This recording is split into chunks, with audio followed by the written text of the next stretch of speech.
Alright, this is vlog number 15, I believe. Travelog number 15. What I'm going to talk about today is a review of first night back in Bangkok, and all the shenanigans so far. So yep, landed in yesterday, 2 nights ago. Yesterday was a full day. Met Zhang, went to this hostel here. It's a small place, it's really easy to miss. It's called, what's it called? Second home. It's really new.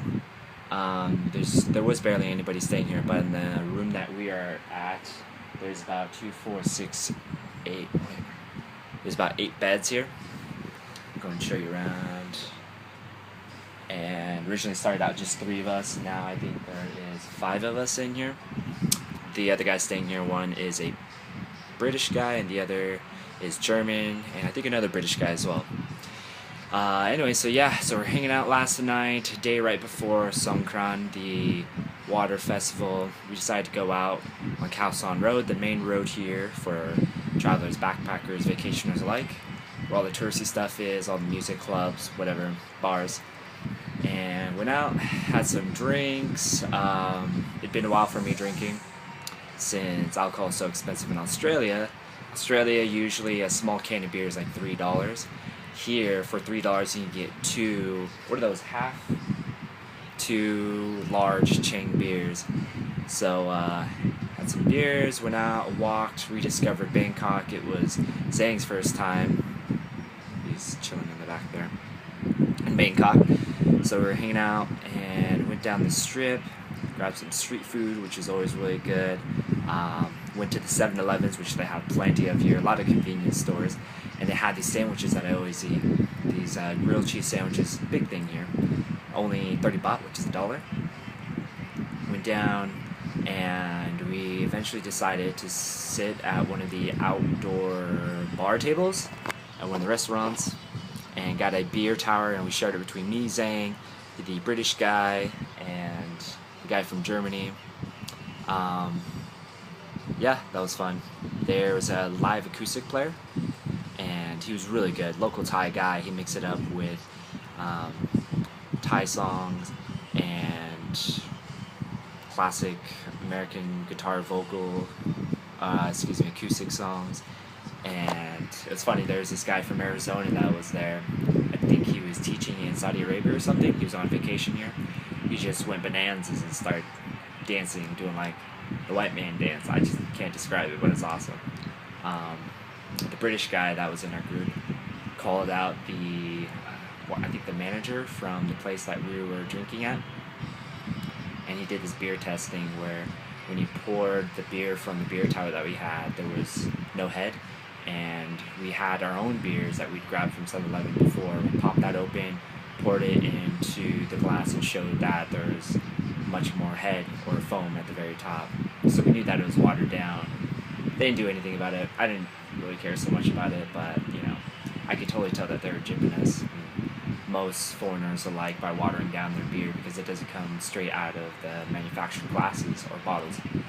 Anyways, after that, we wandered around, ate more street food for sure. Me and Zhang ended up at one of the pad thai kiosks, or little stands that they had.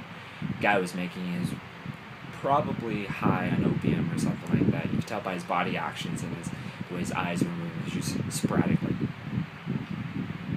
And it took him forever to make us our pad thai. We were there for like 20-30 minutes just staring at him in awe of his mannerisms. And we just totally tell by the way he was moving that he was on drugs. And by the time we got our pad thai, it was like burnt and black, but we still ate it anyways.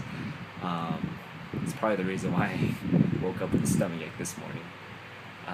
Anyways, today is the 13th of April, which officially starts off Songkran, the water festival.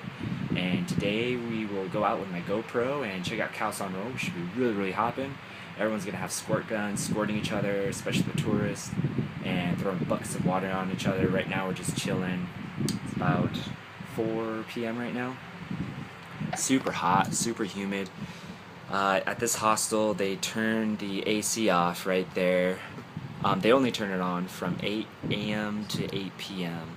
Right now it's 4 p.m. So yeah, wait, no, did I say that right? No, from 8 p.m. to 8 a.m.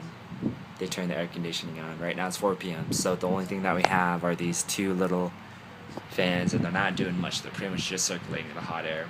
Really humid. This is the hottest month in Bangkok, and it's taking its toll.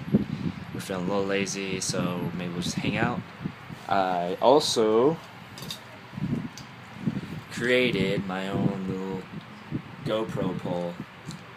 So screw GoPro and them trying to capitalize on their GoPro users by making them buy $50 poles. I made my own.